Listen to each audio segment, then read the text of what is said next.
Claire and this is my channel Stitch Hem Sew. Thank you so much for joining me today for another video.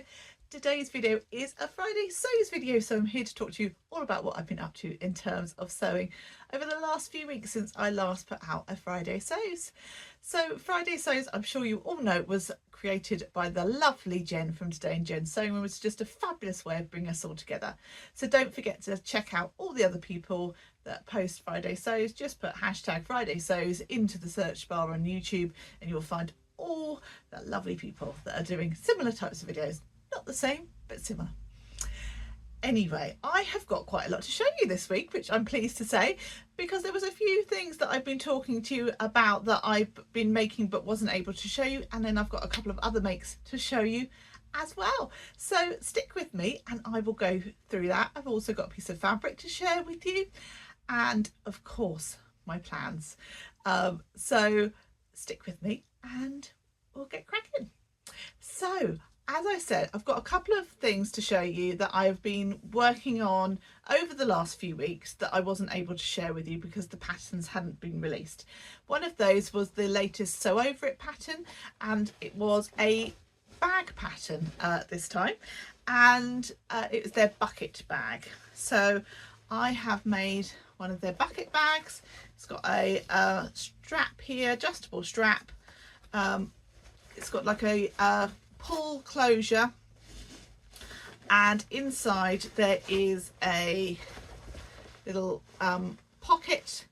I've gone with two different linings on there because I really wanted to use this one and then stupidly realized that halfway through cutting it that actually I didn't have enough for both bits, which was silly of me. So I've just gone with a different fabric, and then I've used the same fabric for the pocket.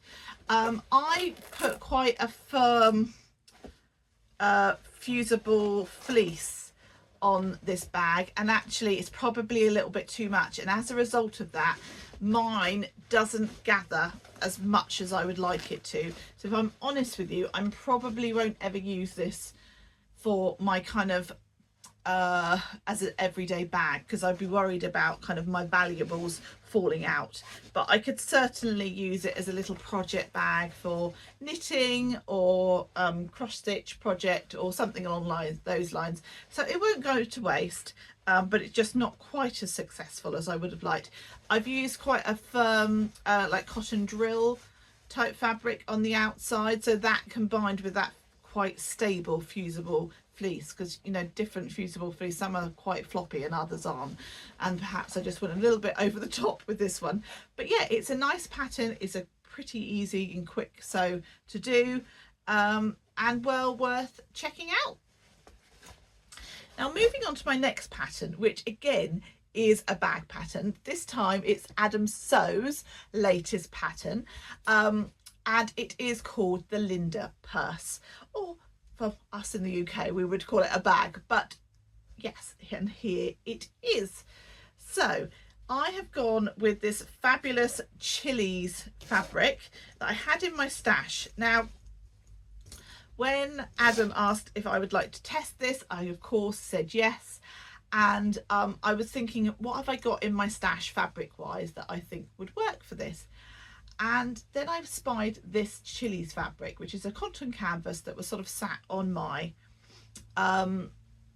shelf, and I ummed and ahed about it for a little while. Would it work? Would it work? So I've got some webbing strap that was a reasonable match. It's not the same red, but it's not too bad. I already had some rivets. Don't look too closely because it's definitely not perfectly done. It's my first time using rivets, and some of them are a little bit off center, which is a little bit annoying, but we'll just gloss over that.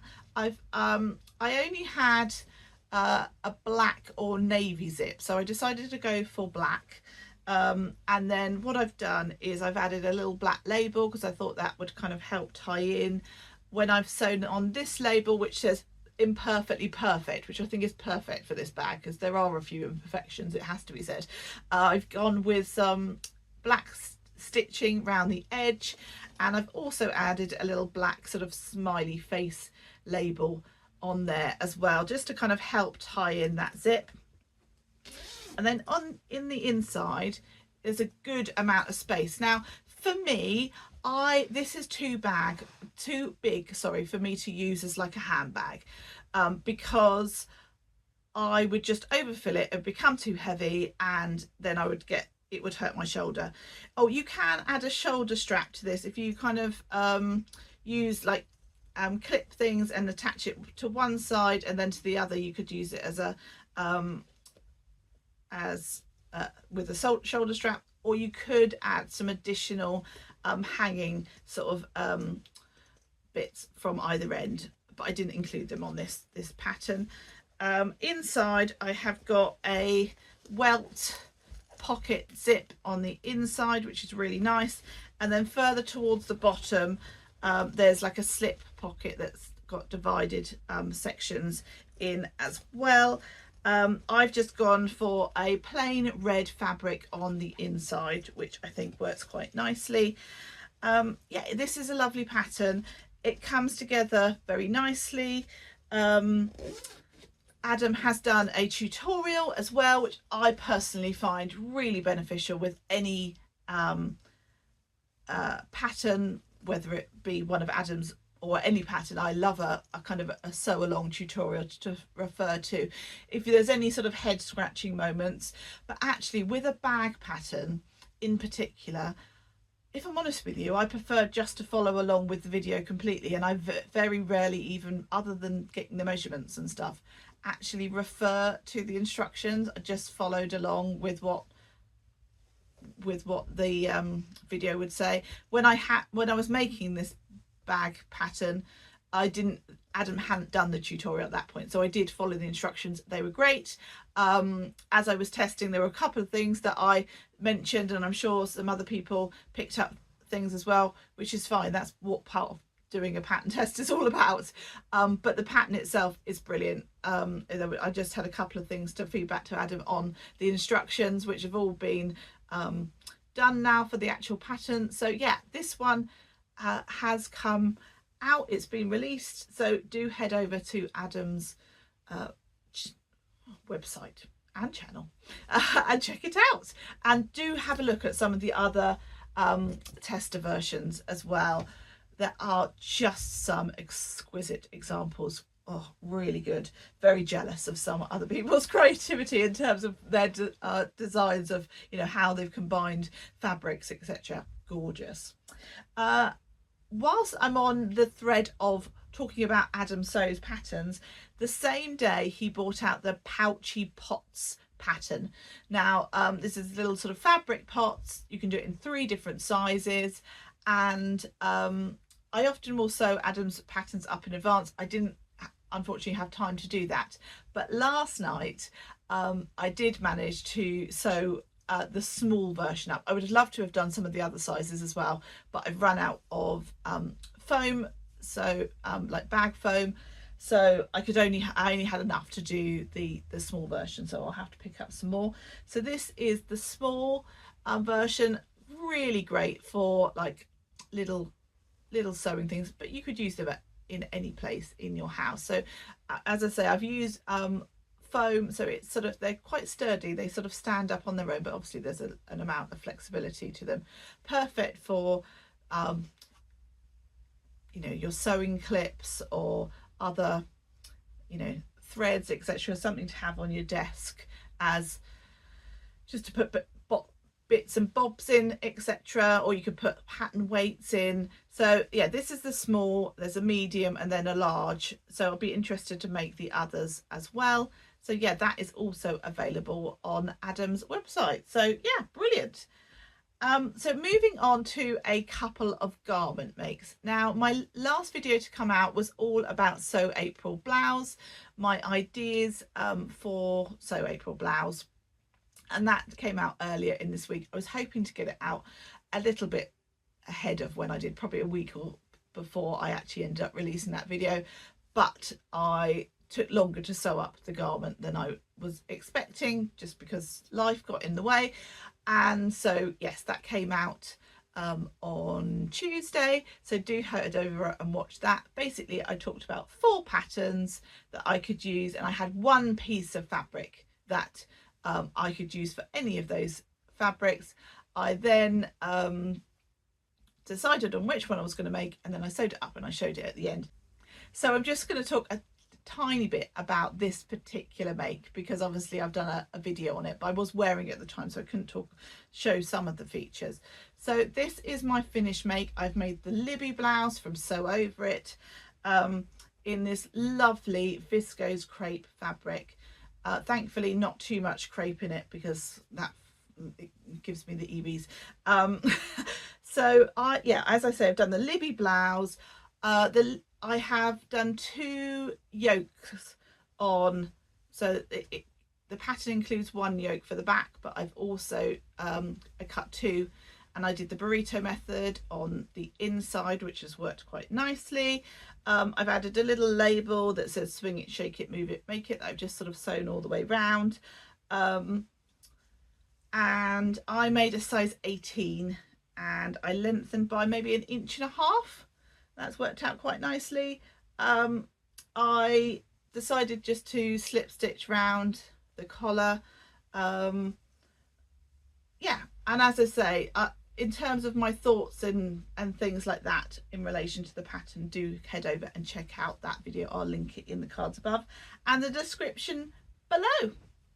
And the other make that I would like to share with you is my True Bias Mauve skirt. I spoke about this, I think, in my last Friday sews. So I had some viscose twill fabric that I've been meaning to use for some time. It's been in my stash for probably 2 years or so. I had originally earmarked it for something else, hadn't got around to making it, and then I decided actually for the summer, I think it would be for sort of spring summer, a lovely maxi skirt would be really nice in it. I wear sort of navy colours quite a lot, or things that will tone well with navy, so I thought a navy skirt would be really great. So I've just got a plain skirt. Now this is going to be quite hard for me to show, particularly as it's super long, but so yeah, I have made the maxi version, so 3 tiers on this skirt, and then you put a elasticated waist, and then you put like a drawstring through that I've made out of the same fabric.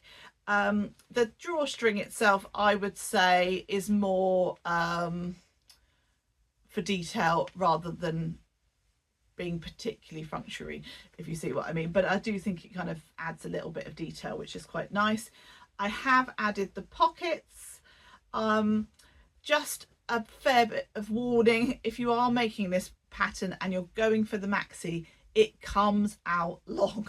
I'm 5'8", and I took at least 3 inches off this, and it is still long. It is still like a proper maxi.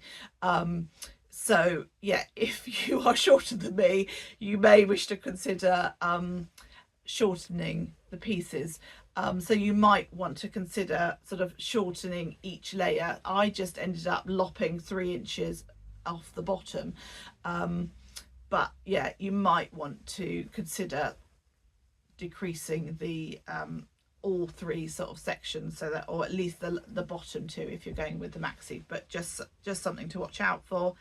I thought the pattern was really good. I thought the details were really good. I made the largest size on their small size range. You know, I think there's 2 size ranges. I think it's 0 to 18, and then I'm not quite sure about so I think I made the largest size. No, actually, I tell a lie. I slightly graded up, so technically I made a 20. I didn't really need to do that. This skirt is quite big on me, but that's fine. I just pulled it in more at the waist. I was concerned that I wasn't going to have enough ease about the hips, etc., but actually it would have been fine. But you know, it's worked out. I'll pop some images in of me wearing the skirt. Yeah, I'm really pleased. Actually, I think I've got that on with the Libby blouse as well. So yeah, it's come together really nicely. I'm really pleased with the finished garment, and I have worn it a few times, which is a clear sign that I like it. So yeah, that's what I have been making. So yeah, I'm really pleased to be able to share those with you. Some of those have been sort of sat for a little while without being able to show you, so it's really nice to be able to share them with you. And then I have got a little bit of fabric here. This is a seersucker fabric. It's sort of, it's a two tones of pink basically. I'm hoping this will work quite nicely for me. And I actually bought this from AliExpress. I've never bought fabric from them before, so it was a little bit of a punt to see what it would be like. I haven't washed it up yet. It feels pretty nice. We'll see what it's like when it's gone through the wash, but hopefully it'll be all right. Yeah, it's really, so it's obviously this sort of gingham style fabric, a seersucker.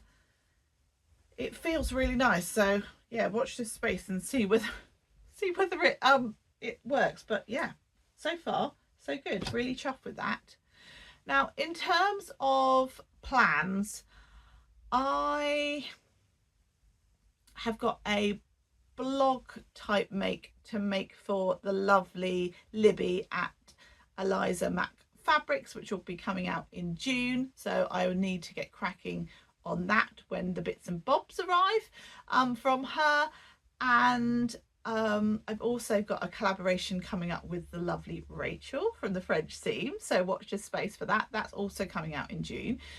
And what else was it I wanted? I'd like to make some more of those patchy pots, but I need some more bag foam, so probably that might not happen this week because I haven't placed an order or anything like that.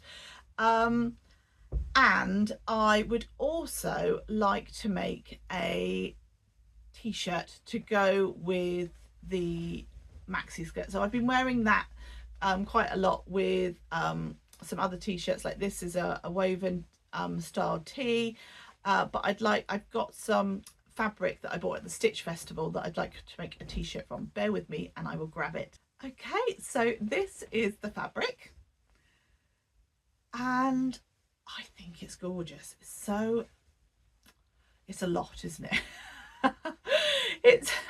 It's really bright, it's really vibrant, and for the sort of the spring summer this is going to be gorgeous. I feel like I'm really coming into my pink era, but it has got a navy background to it, so this is going to work really nicely with that skirt. Now I'm thinking the Sew Over It Audrey top, which is a bit of a departure for me.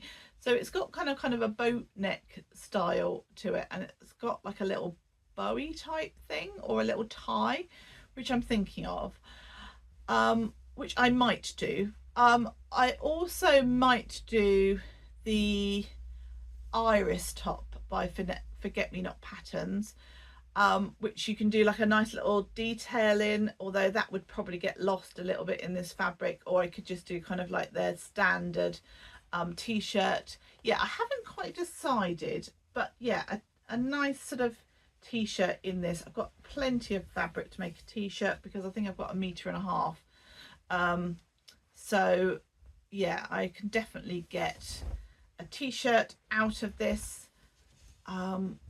If you've got any pattern suggestions that you think would be great for it, then do let me know. So there we have it. That is my makes, my fabric buying, my plans, etc. I hope you guys are really well. I hope you're managing to fit in some sewing.